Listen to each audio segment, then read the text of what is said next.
Live. Okay, go live already.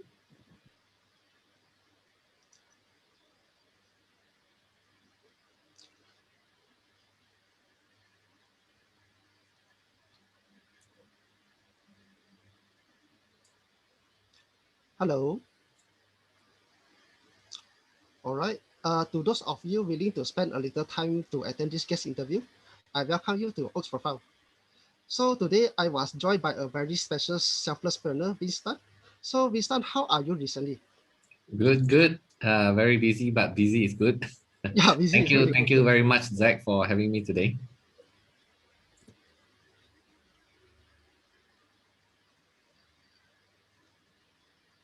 Okay. Vince, can you tell me a little bit more about yourself? Yeah, so I was born and raised in Malaysia, very typical Asian family, and I would say that since young I'm actually quite a naughty child. Like to do a lot of naughty stuff, even like start some small business during school days. And in school, I would say that I'm probably uh, uh, you know I wouldn't say that I'm a bookworm. I'm more of a, if there's 40 people in the class, I'll probably be number 20, So I'm always very good in being average. So that's how I am in school. But at a very early age, I'm already love computer very much. So Oh, I started programming at the age of 7. And then I discovered the internet also at a very young age. I think around 1990, I discovered the internet as well.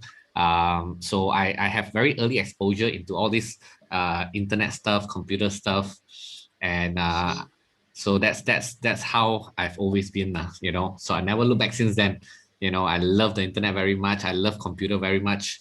And that has been my life, until today. wow. Because in that kind of era, actually, computer stuff is not that very popular at all. Right? Yeah, and I guess yeah, you can say that also. It's not really like a mainstream yet. Yeah, right. I remember my mouse is Yeah. 500 ringgit last time. Wow. Yeah. So 500. and you're talking about 30 years ago. So Yeah. 500 ringgit maybe it's like equal to, I don't know, something like 2,000-3,000 ringgit now. So you imagine like you spend 2,000 ringgit on a mouse. That so that was that time. So you're right to say that it is still not a very big thing yet. So that's why Yeah, computer right. also very, very expensive last time. I remember my first desktop is about 5 to 6,000 ringgit, and that is 30 years ago. So Yeah. maybe now you're talking about what is maybe like spending 10, 15,000 ringgit for a desktop. A very high-end So desktop. so Yeah. that's how it is lah. Okay, so from what I know that you are very interested in website designing as well as business when you are young. So may I know what inspires you that time? Because that time when I have internet access, one of the early things that I learned was that about you can build a website, and I Yeah. find website to be very interesting when I was young, because if I can build a website, put it online, someone Mm-hmm. else can just type some address and then it will come to my website. So you Oh, feel like you build something and then someone can see it immediately from yeah. any part of the world, and that fascinates me a lot, because it's like, imagine, wow, you can build a house and anyone in the world can see it. Yeah. So that's the thing that got me started with building websites. So I very early stage I already learned about HTML. In fact, Yeah. HTML when I learned the time was 0.9 version. So it was very, very early stage. So when I know how to build websites, I remember I also teach other kids in the school how to build website as well. you know uh, I created a class to teach people how to learn about HTML. Wow. And that's how I then start to build website for clients, and Mm-hmm. customers want to pay me money to build website for them.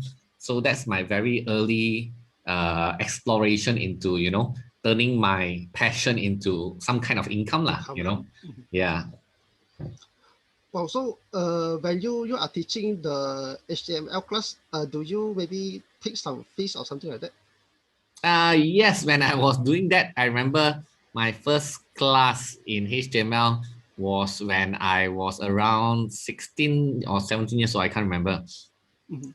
I remember I charged like student like 50 ringgit to come and attend the class for a few hours. And of course that money go to my computer club because again I love computer. So Yeah. in school I joined computer club, and so all the activities is related to computer club as well. Oh. So, fast forward to after you graduate from the software engineering degree, and you went back to the university, you graduate and pursue a lecturer career there. So, is teaching always your passion?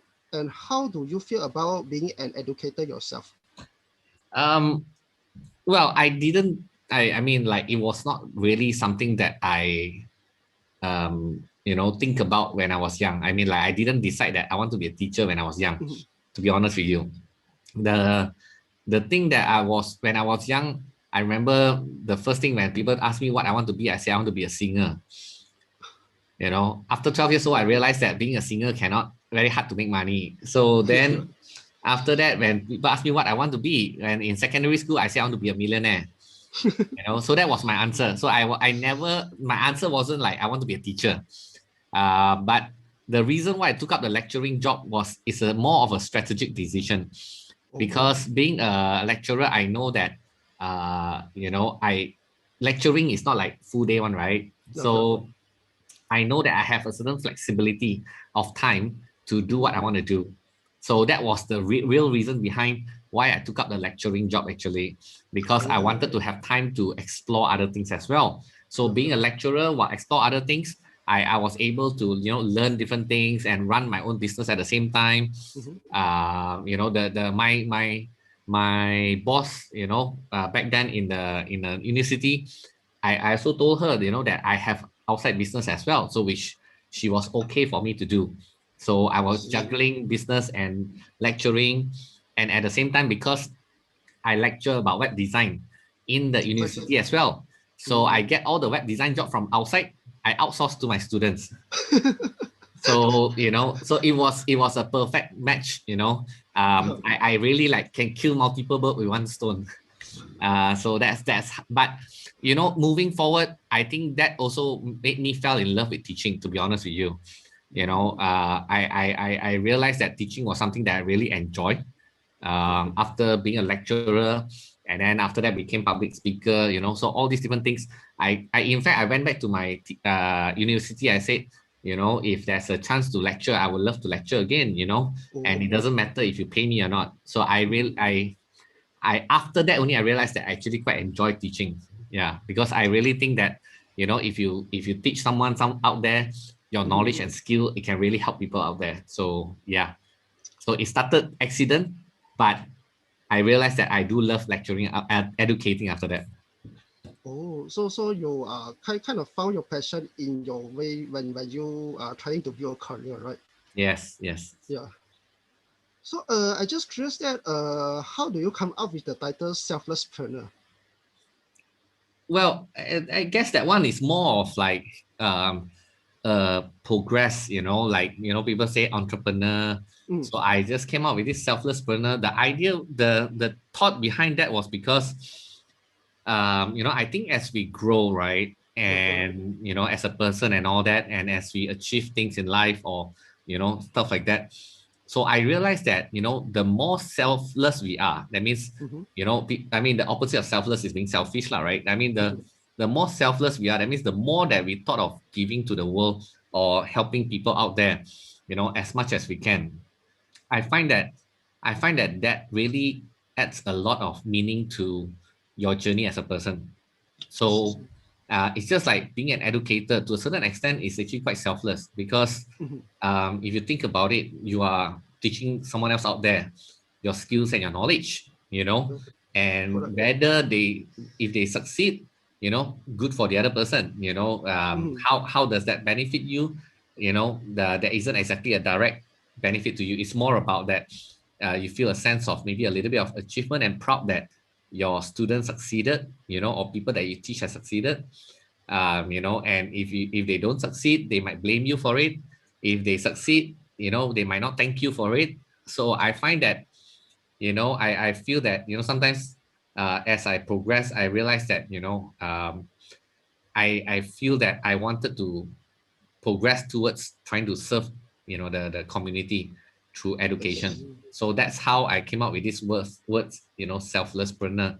That means being an entrepreneur to serve, but putting yourself as the last person in the entire chain. That means, the people that you serve is the most important people. You are the least important person in the entire equation.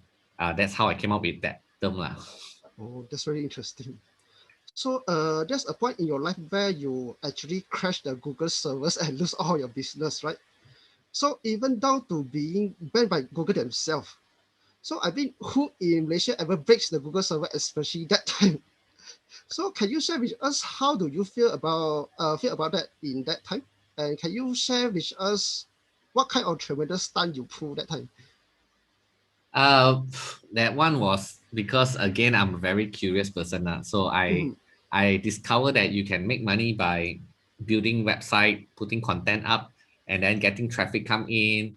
And then people visit your website, they click on the advertisement, you will make some money. Yeah, correct. So whenever I discover certain things, right, I will then end up trying to do even more of that. If you Mhm. find a way to make 1 ringgit, then you will try to scale it up and make 1,000 ringgit. Yeah, correct, Just correct. do it 1,000 times. So that's always been my way of thinking, even until today. Don't have to complicate things. Some people, right, when they discover how to make money, suddenly they change to something else.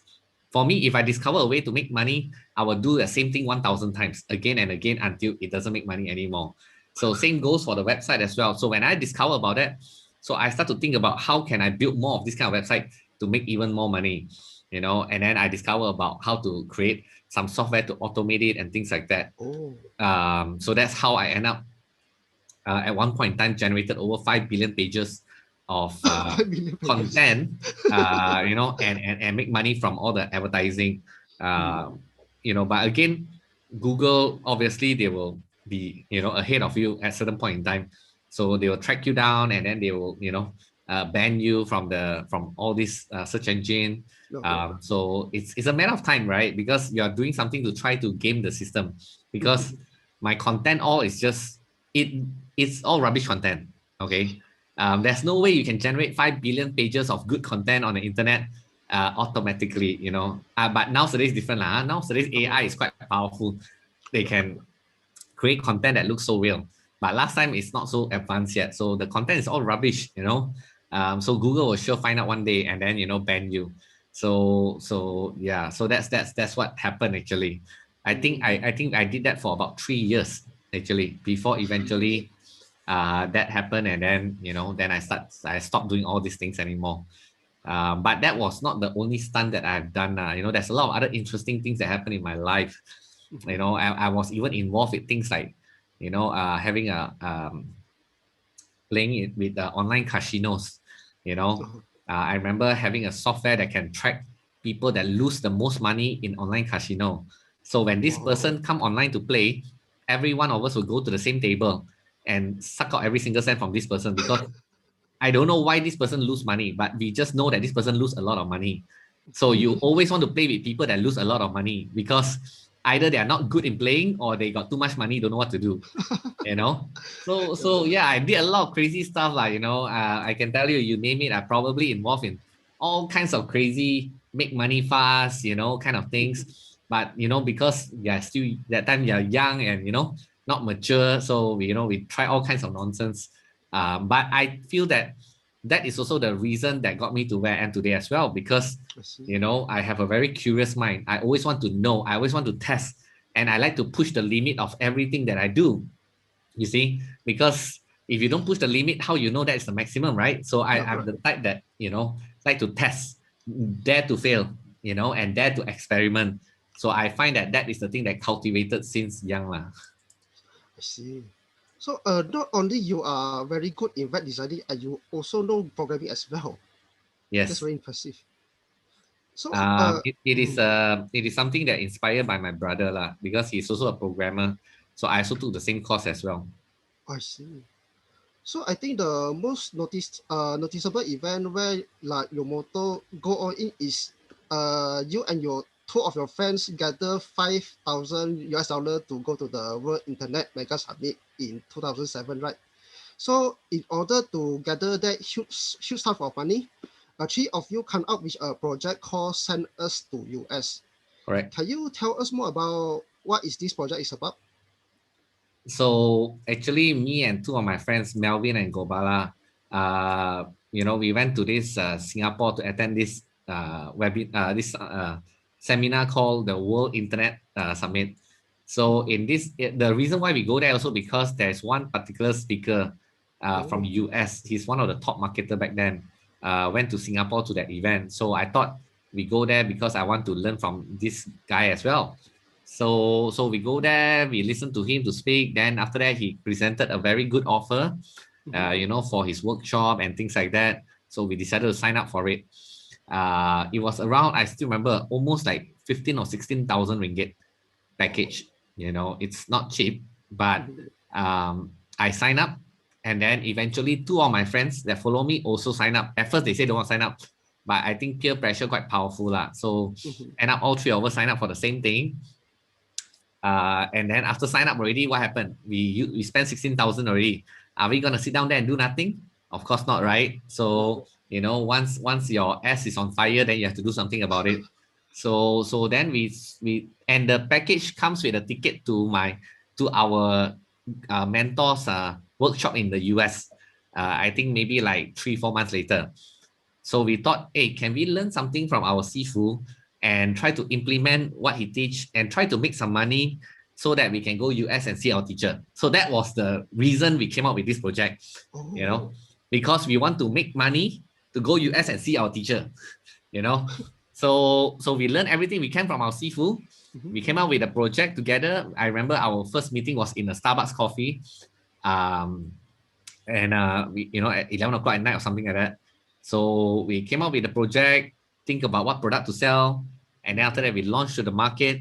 And that's how we end up with making 69,000 US dollars in 7 days. All right. It's not 5,000, 69,000 US dollars. So it's about almost 240K in 7 days, ringgit. So it was interesting. We had the best time of our life. We went US, we get to see our teacher for 4-5 days. It was our first time. So, imagine like, wow, you sign up for a program and then after that you learn already, then you make money, then you get to see your teacher in US some more. So we went to US, we after see our teacher already. In fact, after that we went for vacation to Las Vegas. All three of us guys spent 1 week in Las Vegas some more. But I cannot tell you what happened in Las Vegas lah. This is a public interview, right? correct. So whatever happened in Vegas, stay in Vegas. But it was a very fun project lah.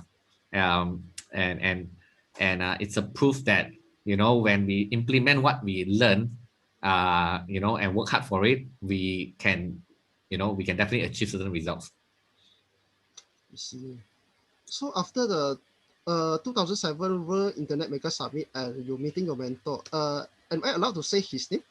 Yeah, of course, sure. Yeah, Mike Filsamin, right? Yeah, Mike Filsamin. Yeah, the current CEO of Growth Partner, am I correct? Yeah. And it's like that is a pivot point in your life and you are on fire, building successful business left and right. Can you share a little bit about what has changed you that time? Well, I guess the thing is that, you see, that was in fact the first program I signed up for, and when you never sign up for a program before, spending 16,000 ringgit, it's quite a big deal. It is almost like, probably half a year of salary last time. You're talking about 10 years ago, spending half a year worth of your salary on a program is a heavy investment,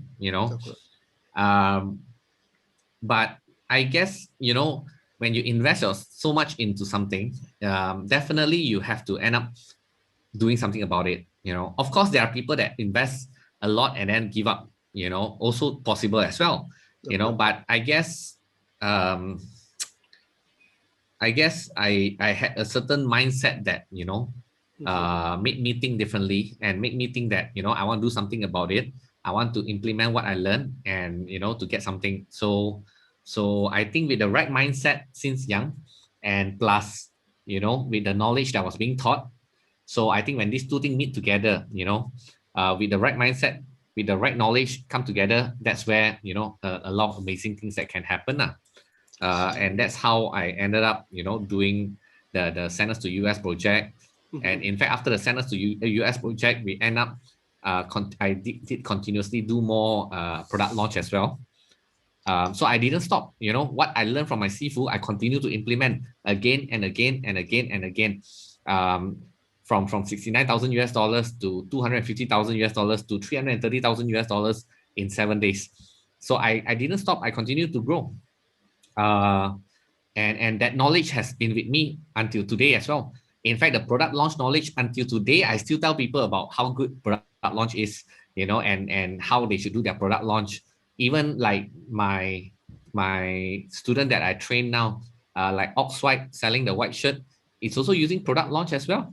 eShop Live. And so a lot of businesses use the knowledge that I learned 10 years ago because of that one single 16,000 ringgit investment that I did on my seafood, that teach me this, and that one little decision has helped me so much even until today. So I sometimes I feel that a lot of people, they didn't think that way, and they feel that, they didn't have they don't have the foresight, or they may not think a little bit long term, and therefore a lot of people sometimes, they don't invest on themselves, which I think is quite a shame, because investing in your brain, is the biggest leverage, right? Because that knowledge, you see, spend one time, invest in one knowledge, and that knowledge is been with me until today, and not only help me, help my students, businesses as well, and it's been proven to, I don't know, the ROI is uncountable already, I don't know how many hundreds, thousands of percentage returns because of that one little decision that I make. I see. So, and you got yourself a wife, a beautiful wife, as well as 3 daughters that happens to be a triplets. That's like 1 in 10,000 chances. Yeah. So despite, so as I know, your wife used to be a spare parts top seller for cars, right? Yep. Yeah. So after that, both of you, despite not knowing a single word of Mandarin, you decide to make a huge decision to fly over China to get into the fashion industry. Yeah. Can you share with us a little bit about your adventure, you and your wife, in the China during that time? Well, the reason we make that decision is because I'm trying to act macho in front of him, in front of her.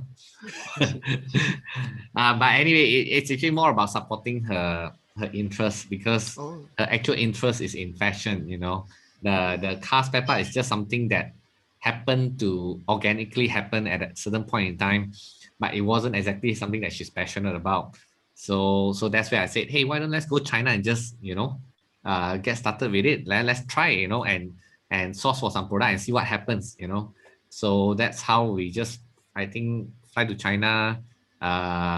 Even though we don't know how to read Chinese, I don't know what did I sign when I rented the apartment, but we just did it anyway, and end up running a business in China for a few years. So again, it was never a concern about whether we know Chinese or not. I think the most important thing is we know that we can solve any problem that is placed in front of us. I think that's all that matters to us at the end of the day. So how did I solve that problem? Very simple. After I go to China for 7 to 10 days, we realized that there's potential, and we kind of roughly know, okay, I think can be done. Then what happened was we immediately, I call up my assistant, which that has worked together with me for quite some time, who understand Chinese. So I said, pack your bags and come to China. So immediately, I think within 1-2 weeks, he was in China already. So that's how we end up running the business in China. So yeah, so I think, it was, it never come across our mind that, it was a challenge, not being able to understand, doesn't know how to read Chinese. I mean, it is an issue, but just that it's not an issue to think like, oh, that should stop us from exploring China. Instead we just think, okay, how do we solve this problem? And we went and solve it and just move forward. Lor. Oh, I see. So can you tell us a little bit about more detail about what kind of fashion industry do you guys get into? We went into the fashion that is a little bit more high end. We clothings that celebrity wear, because we wanted to leverage on the celebrity's name. That means, like, we see what Britney Spears wear, then we try to get clothing that Britney Spears wear, and then we try to leverage on her first name or last name. We are not selling something exactly, but it's something similar, because we know that people also like to dress like celebrity, and they see the celebrity wear something, they also want to wear something similar. So that's how we started, actually. We leverage on that and then push forward. And then we did that for about 3 years. See, that's very interesting. So this would sound a little bit weird for me. So instead of building a lot of successful business, is there any what is your biggest failure in business? Can you share with us besides the one you crashed the Google server? Um, I always get asked this question many, many times. And I totally agree that, we can learn more from failures than success. Yeah, correct. But it is also a very challenging question to me, because I fell in love with failure so much that I cannot even remember that much about the failures that I have. I mean, I truly fall in love with failures, as in, like, I train myself since very early age that, it is okay to fail. And, the more you fail, the more you're going to succeed, that kind of concept, which all of us agree and all of us know.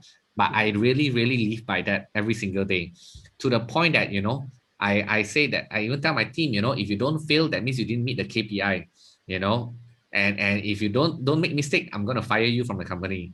That's how much I believe in making mistakes. If you ask me what mistakes I make a lot of mistakes. I mean, countless. Every day I make mistake. Every day I fall down. But because I already fall in love with it so much that I don't even feel like it's such a big deal. So that's why it does not really have a big impact in my memory, because if I think that failure is such a bad thing, it's like, oh my God, I failed, blah, blah, blah, it's end of the world, I owe money to credit card, blah, blah, blah, all these other things. If I make such a big deal out of it, then I probably will remember. Okay. But I mean, there's a lot. I mean, yeah, there's a lot of mistakes I make. Small mistake, big mistakes. Whether it's mistake of hiring the wrong people, starting a lot of different businesses, not very focused. These are all things that maybe something I can remember a little bit better. Yeah, it will be things like, trying to start a lot of different business, trying to say yes to a lot of opportunity, thinking that I can do everything, but I can't. And that taught me about, the difference between the right opportunity and the convenient opportunity, because a lot of opportunity will come to your way when you open your mind and you talk to more people. There's a lot of opportunities will come in one, but the problem is we have to make a decision whether it is the right opportunity or it's a convenient opportunity. Why? Because convenient opportunity means that something come to you and you realize that, hey, that is something I think I can do, and may not take up a lot of time because I know certain things, or I know certain people, or I got a certain resources. So we end up saying yes to it, that is called convenient. But is it right for you? It may not be necessarily right. Convenient may not be right, It's just that it sounds convenient, so that we say, yes, I can, I can do this. Yes, I can do that. Every yes we say yes, every yes we say out, it's like we have to spend, even you say you don't need to spend much time on it. Even if half an hour per day also is already a distraction, correct or not? Yeah, correct. So that is probably one of my early stage significant failure, if you ask me, is that I fail to see that, and I get excited about opportunity and I say yes to everything. And at the end, I build nothing. You get a little bit of everything, but there's no real focus there. So that's where I end up, now I become a little bit smarter on that. So I will choose yes to opportunity that I think that, number one, is it using my leverage on my resources, my network, my knowledge, my skills, all these kind of things. Because if it is, then good, because it is making use of something that I'm already very good at, or I have certain network or resources, and maybe it complement each other, so that I know that if I say yes to second business, third business, fourth business, all this can combine together and become even more powerful. If I say yes to different thing that got no relation at all, then it probably will be a bit challenging, right? Because every business, got different things. But if all this business is somewhat a little bit connected to each other, then your effort on every single business become easier and easier and easier and easier. So now, I learned that, over the last few years from my mistakes, and I start to change the way I say yes to certain opportunity. So I would say that is probably one of my biggest learning over the last 5 to 10 years. It is first time that I heard that you would fire someone that never failed before instead of they make one mistakes actually. Well, because you see, if my team come into the company and everything is perfect, never make mistake before, it just means that this person is playing safe. It means that he or she purposely try to do things very safe to try not to make mistake. When you try not to make mistake, it means that you play safe, which means to say you only do things that you're comfortable with. That means you're only doing things that you're already very good in doing. That's why you cannot make mistake. But if I want to achieve result that has never been achieved before, it means that I need my team members to also do things that they have never done before. Correct or not? Only then we can achieve result that has never been achieved before. If you want to achieve the result that we have done before, last year, very simple. Just repeat last year thing, safe what? Nothing what? Won't make mistake what? Minimum mistake. Correct or not? So that's why I tell my team, don't play safe. If you play safe, you're gonna be fired, because I cannot afford for my team members to play safe. I cannot afford to let you do things that you have done before. I need you to do things that you have not done before so that we can achieve result that has never been achieved before in life. So that's the concept, and that's the reason why we embrace mistake and we love mistakes. You do mistake means you're trying to do something good for the company. Of course, you repeat the same mistake 3 times, then something wrong also lah. Okay, so in around January of 2021, I saw your video ads about the side hustle convention. I would say it's a more comedy skit that you guys put there, like the darling, I want to change my handbag already. I mean, it's very unusual, especially in your industry, and it really caught my attention. Yeah. So, what is the spark that you would do that kind of advertisements? Did Wendy point a gun at you and tell you to do it? No, actually, I think we decided that it could be an interesting thing to do. So the team decided that we should do it. So then we just did it. In fact, that it wasn't very difficult to pull off that ad. When I was given the script, I think we did like I was alone in my own office, not office, in my home office. All right, and I just on the camera and I go to my wife's wardrobe and take out a few things, and I think I got that done within 10 minutes. I think within 2 takes, done already. Then I straight sent to my team. I was also still wearing the black t-shirt, just that I put on a couple of things. So yeah, it worked out really well. And yeah, I think we also did comedy for the second round right now as well. I see. So basically, it's your own idea or your team idea? It's the team idea actually. Team idea. Oh. Yeah. So lately there's been a controversy surrounding you. Although you already did the refund for that person still leave a bad review for your program. So from what I understand, that this is because the misconduct of the organizational side lah. So can you tell us a little bit more about your side of story as well? Actually, that particular one, right? I mean, I actually, to be honest, I also don't know why she mentioned that in the forum when she already received the refund, which is quite weird. And in fact, she even tells us, yeah, I received the refund already. So it's like, I also don't know why.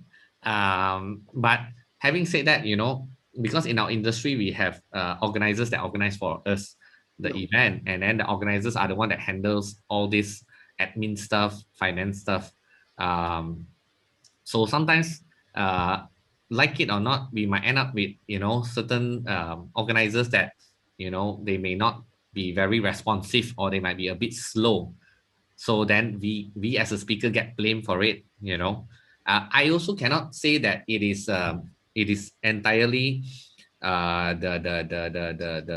the students' fault for thinking that way, because they think that, oh, I came for Winston class, everything related to Winston is Winston, but the actual thing is that the organizers are the one that is the middleman that handle everything. So if the organizers don't respond fast, then they think that Winston is the one that is very slow. So that these kind of issues do happen in our industry. It's quite normal. So sometimes, again, certain people are more patient, certain people are less patient. So also there will be this kind of discrepancy as well. So that's how it is lah. All right. So as I also understand that you really hate the fake gurus, as they are kind of destroying the market that you are in. Can you share with us how do you define fake gurus, and is there any way to identify one? Well, I think sometimes there are people out there who think that this is a lucrative industry, and they end up teaching something that they are not to say very good in, or they may not even have the skills, or they may not even be the practitioner. That means they have not done the things that they teach. Now that I think is really, really bad. I think if you want to teach, on the very least, you have to at least be the practitioner. That means you have been there, you've done that before, then share your experience as a teaching. I think that's fine.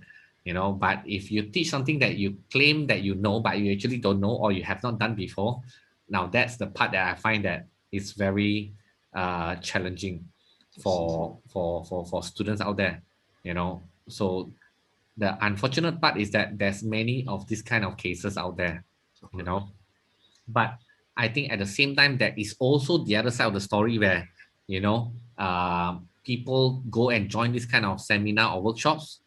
And then after that, they ended up didn't get the result that they expected, because they might have certain expectation coming into the class. They think that it is a silver bullet, or they think that, I come in, I learn already, magic will happen. I mean, so this is the potential issues as well. People who come in, join the class, but never take action on it, and they expect miracle to happen. That is also an issue as well. It's just like going into university, and then after that you graduated, you think you're gonna 100% get a dream job that you have. You know what? The news is that probably 70% of graduates from university never get that dream job, and end up probably doing some other job as well. All right. So it's the same concept at the end of the day. But of course, I think if it is, the teacher themselves are not a practitioner, I think that's tough lah, because that means you can only teach theory. That means you can only be repeating what is written in the textbooks.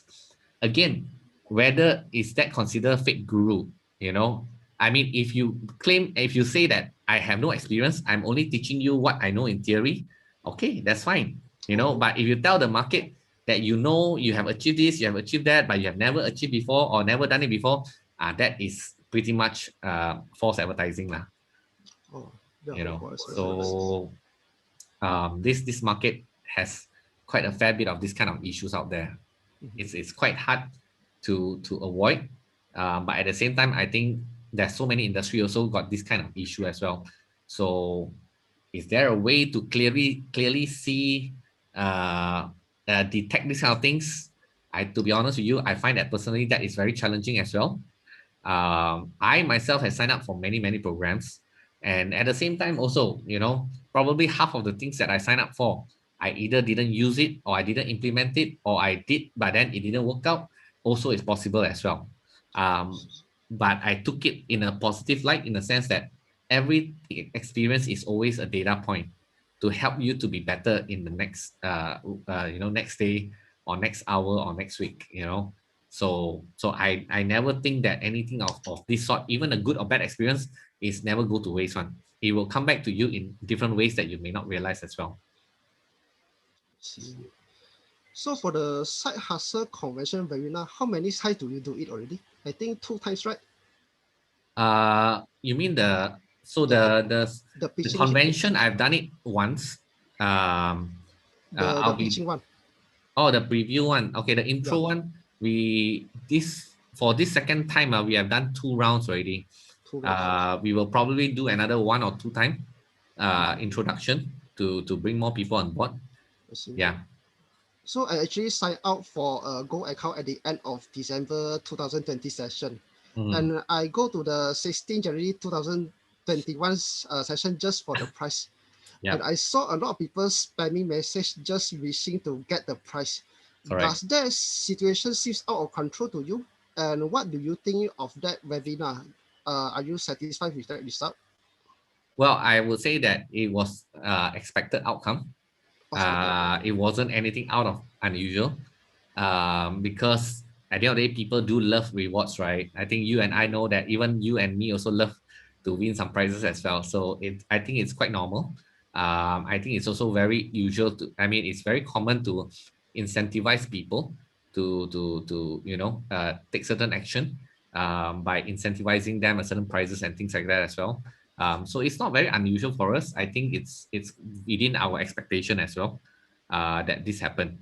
But I will say that our objective was to make sure that we try to get people on board to come to the webinar, because I believe that we have a good message to share. And the problem is that if we just tell them that we got something good for you, that you can learn from, sometimes people don't take action. They don't have that factor, the pull factor, but when we throw in some incentive, they feel that the incentive is good enough for them to come in and, give you their time, but our objective at the end of the day is that we know if you come in, you listen to me, you might learn something. So that was our objective. The prizes and all that is more about motivating you. It's just like when you are a kid, our teacher or tuition teacher will have some candy prepared. If you answer well, you get some candy. It's the same concept at the end of the day. All these rules you apply one. Every human love free stuff. Every human love to be motivated. Every human love free gift. Nobody don't like free stuff one. So that universal rules still applies. I see. So I actually joined the side hustle mastermind for life, and because it's basically free, and I already got my refund back. Yes. So I got to learn more stuff, especially in the digital marketing department. And I must say, I got to network with the people as well. Yeah. This is where I connect with my partner in this little project, Tiraju. Yeah. And I also noticed that you also learn with us as well in the mastermind class. Yeah. Can you share with us how do you determine that you must bring the speaker to the mastermind class? Well, because as I said, even I say to all of you as well that, I will only bring people that I want to learn from. And I really mean it, I throughout my years of knowing a lot of different people, and sometimes when I stumble upon certain people who have certain knowledge or skills or someone with a good heart, so I will then, try to remember them. And then when the time comes that I want to do certain events like this, then I will then contact them and tell them, hey, come on board, because I also want to learn from someone like you as well. So it is basically, my rule is very simple. Number one, it must be someone that I can respect and I want to learn from. Number two, it must be someone that has a lot of integrity and someone who can deliver with their heart. This is the only 2 basic things I need, to determine whether this is the right person to bring on board or not. If the person don't have the heart, don't have the right intention, no integrity, forget about it. Do I sometimes misjudge and bring wrong people? Potentially, always got one. I'm not perfect as well, but I think 90% of my speakers are good people. So that's how I work. So that's why sometimes people, when they come to the class or the convention, you will feel like, wow, why all these speakers like very nice people? You feel comfortable. Why got that kind of feeling? it's not by accident one, because very simple. Good people will try to bring good people together. Simple as that, and if you are also the type of people that is like us, positive, good, have a good mindset, want to succeed, then you'll feel comfortable. If you are not the same frequency, you also won't come and join, or you come and join, you also feel uncomfortable as well, so that's why, people coming to our event, they feel very comfortable, they feel good about it. The feel good factor is because I find that we purposely want to build a good culture, and we want to bring in good people. And I think that's the reason why, that people feel something special about what we do. That special feeling is just because we purposely designed to be like that, and we are that kind of people that wants to work with good people, want to work with positive people. And in fact, I make it a point, I also tell all of you, if I detect any negativity, right, I'll kick you out. Simple as that. Because why? I choose to work with people that I want to work with. I don't have to go through all this trouble, only to end up with people who are negative. So it's a decision that I make, and and I want to be happy with my decision, and I want to be a happy person. So therefore, I make that decision to work with happy people. Yeah, that would never happen to me if I didn't attend this kind of program as well. Yeah, and Because I yeah. because sometimes people, they are not very truthful with themselves, or I would say sometimes people don't love themselves enough, like we say that we want to work with positive people, we want to work with good people, but yet we still let people who are not good in our life, or we just say never mind, it's okay, but I can say it's not okay, if it's not okay, say not okay, don't say it's okay, when it's not okay. You get what I'm trying to say? Yeah, correct. So it's just like, a lot of people don't choose the people that they want to surround with. They still let some people who are, they don't really like to work with, but they just like, never mind lah, it's okay, let's chin chai a little bit. Now, so I decided not to be chin chai. I decide not to be so I mean, because I believe that I love myself a lot, and I want to choose the right people that I want to be surrounded with, because you and I know, we are who we surround ourselves with, So if you surround yourself with people who are negative, people who like to complain, people who like to talk bad things, or people who are not integrity, then don't blame other people when you feel stressed about it. Don't blame people when you feel like, why this person talk negative things to me? Well, you let this person come into your life, what? Then you blame people for being negative. People negative is people's problem lah, You can choose not to let this person come into your life on what? You can choose not to let this person to be your friend. You can choose this person not to WhatsApp you. It is your own decision one, You're in full control about who you want to be in your circle and who you don't want to be in your circle. So I think this is something that a lot of people, well, I think a lot of people know, but a lot of people don't really actively practice that, So I can only say that to those who are listening to this interview, do you love yourself enough? If you love yourself enough, if you choose, I want to live this kind of life, I want to have this kind of people in my life, then be disciplined about it and make that hard decision. Don't be afraid to unfriend certain people in your life. So it's just like, why some people also wonder why Vince don't respond to these haters or keyboard warriors that say so much of things about me. Actually, to be honest with you, it doesn't affect me. I don't even feel anything about it, because if I respond to them, it's such a waste of my time. If people want to think that way, so be it. But to be honest with you, Zach, something I never really share in public is that when I see all these haters and keyboard warriors who did not even attend my workshop or whatever, but yet got so much of comment to say about my workshop, right? I feel very sorry for them, to be honest with you. Like, I seriously feel sympathetic towards these people, because that shows a lot about, the gap between people's understanding and my understanding, or I would say even the trainer or the knowledge providers understanding. Because if let's say you, for example, you say, yeah, Winston, blah blah blah, and things like that. I can either say that, yeah, this Zach, what lah, simply talk one, but maybe it's because, you see, you might not have certain knowledge, or you might have a certain gap that is missing, you know. That's why you have this perception, you know. Maybe you are not to be blamed. It's just that you were not exposed, or nobody sit with you like, hey Zach, come. Sit down here. Let me go through this with you, you know. You see first, then, you know. So maybe sometimes you were not given this kind of opportunity. Yeah. You get what I'm trying to say? Yeah. And the only reason why people make remarks that is baseless is because could be lack of clarity, or could be lack of certain knowledge or exposure. And this is the reason why I feel that it's even more that I need to do what I need to do, you know, to even though these people are biting me, it's even more I need to serve them, you know, to eventually, hopefully, they can see what's going on. And then, because I know what I'm doing, and as long as I know I'm doing something good, you know, I am seriously not afraid. And they, you know, some ended up, when they come into the class, then they realize, they're like, oh my God, Vince, I feel so bad that, you know, I was one of those that say all these kind of things. And after I come to your thing, your workshop or whatever, I didn't know it was like that, you know, and that completely changed their life forever.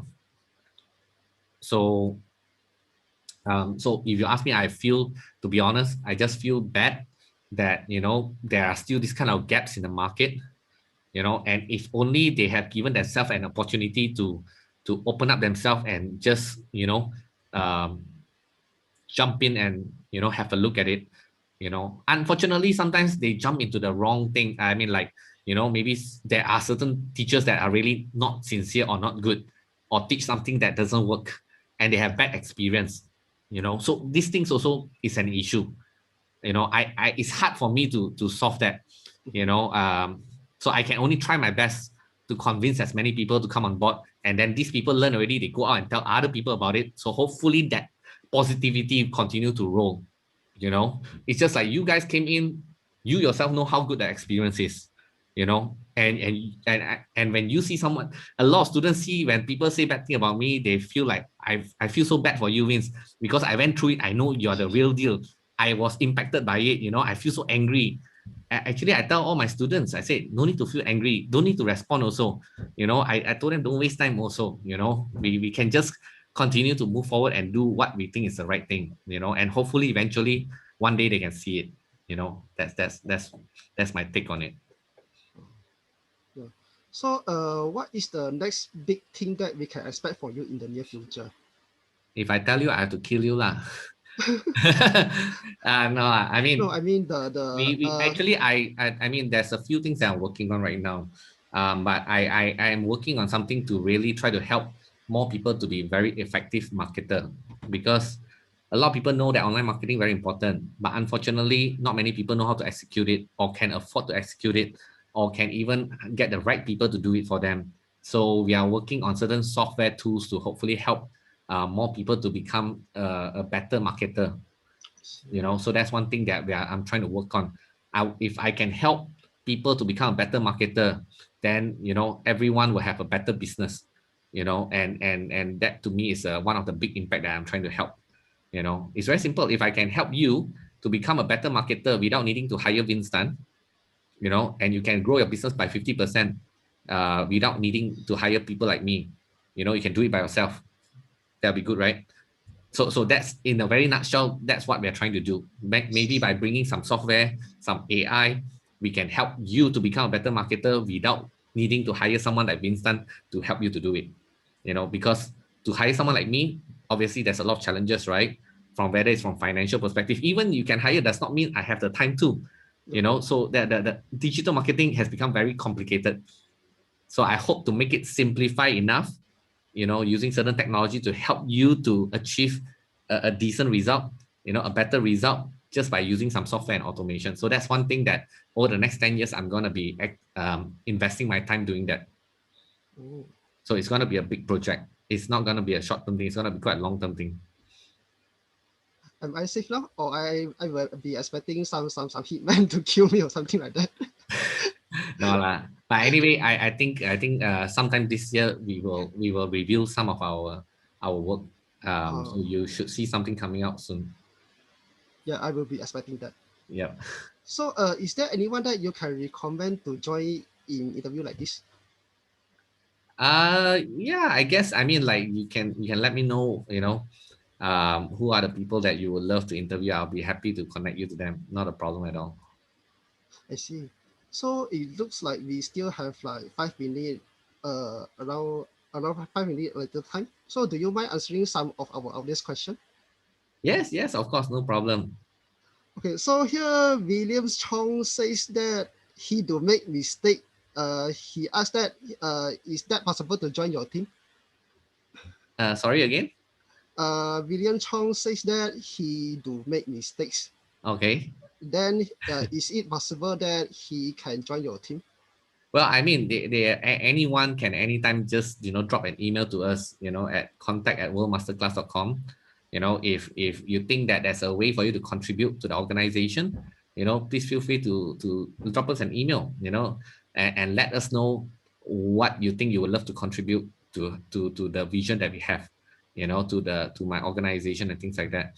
A lot of times, right, a lot of people, right, when they apply for a job, the thing they say is that, oh, I am somebody, and I would love to learn and grow with your company. So they say that I want to come in and learn, rather than to me, I'm not saying that that's wrong, but I find that, are you expecting that, the boss to pay you money to come into his company so that you can learn? You get what I'm trying to say? I feel that is overly used. I think, if anyone wants to come into my company, I think, to be honest, I rather the person tell me that, hey, hi, I'm Zach, I have this kind of skills, and I know that World Masterclass is doing this. I believe I can potentially contribute effectively by doing this and this and this with the organization, and along the way, of course, as a personal development, I would love to learn some of these other skills as well, so that combining with what I already know with what I don't know, then I will be even a better contributor, over the next 6 to 12 months. Now that sounds a bit better, because you're telling the boss that, hey, I want to come in and help you to grow your company through these methods with my skills that I have. You get what I'm trying to say? Yeah. So if anyone who's listening to this, that I run World Masterclass, which is education business, online education business. I have Shop Media, which is digital agency. All right. Or in any other organization that I invest in, eShop Live, eOxwhite, or whatever. If you think that, there's a way or things that you want to contribute, using your skills and knowledge for us to achieve that vision together, please feel free to contact us, at contact@worldmasterclass.com. I'll be happy to look into it. Okay. So William Chong, do you satisfied with this answer? I hope so. Okay, so before we end this interview, is there anything that you would like to say to our audience? Well, I always like to end it with this quote here, right? Do not downgrade your dreams to match your reality. Upgrade your faith to match your destiny. Now, what I mean by that is that a lot of people, all of us from day one, we are born with dreams. We want to be this, we want to be that, our ambition is this, our ambition is that. We have dreams, and we are not afraid when you're young. We are happy, we are not afraid, we have dreams since the age of 1 day old, But along the way, what happened? We have went through certain things in life. And when we went through certain things in life, we start to think whether, do we deserve to dream? Do we deserve this success? Do we deserve to dream big? Want to have these things, that thing, or whatever it is, So we start to tweak our dream, bring our dream down a little bit. People tell you, be realistic, stop dreaming, Zach, don't be stupid, So we start to hear this type of thing, and we thought, yeah, maybe we are stupid, so maybe we should not dream so big.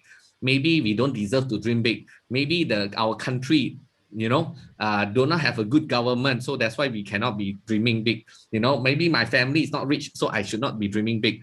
So I want to share to everybody that no, every one of us deserves to succeed in life. All right, you deserve to succeed in the way that you want. You want to dream big, go ahead. Who is to tell you that you shouldn't? And I can tell you that I want to say one thing: don't be realistic.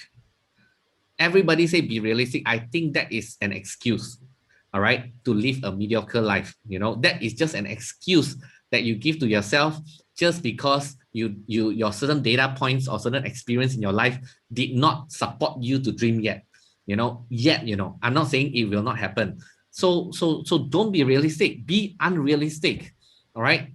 Dreams are meant to be unrealistic. Okay. If it's a realistic, that is reality right now. It's happening in front of you right now. That's not dream already. You get what I'm trying to say? So dare to dream and dare to go all out and try to achieve your dream. All right. And again, fall in love with failures. All right. When the more you fail, the more you're gonna succeed in life. Simple as that. It's a very, very simple rule. It's not complicated one. All right. As long as you fall down, you don't feel scared about it. Don't feel like it's end of the world. No big deal.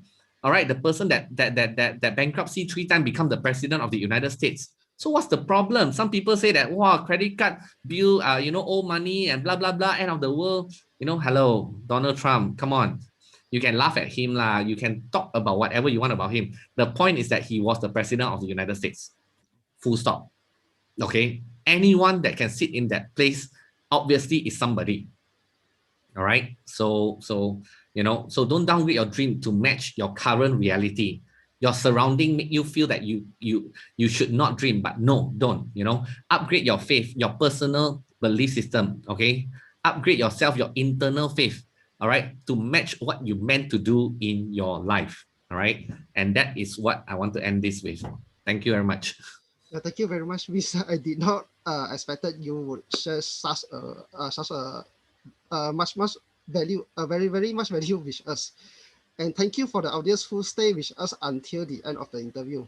And I would like to know about what you guys think of this guest interview. So to leave a comment that what do you think below. And until next time, take care and stay cultivated. Have a good one. All right. Thank you. Okay. Thank you. Thanks, Zach. Thanks, everybody.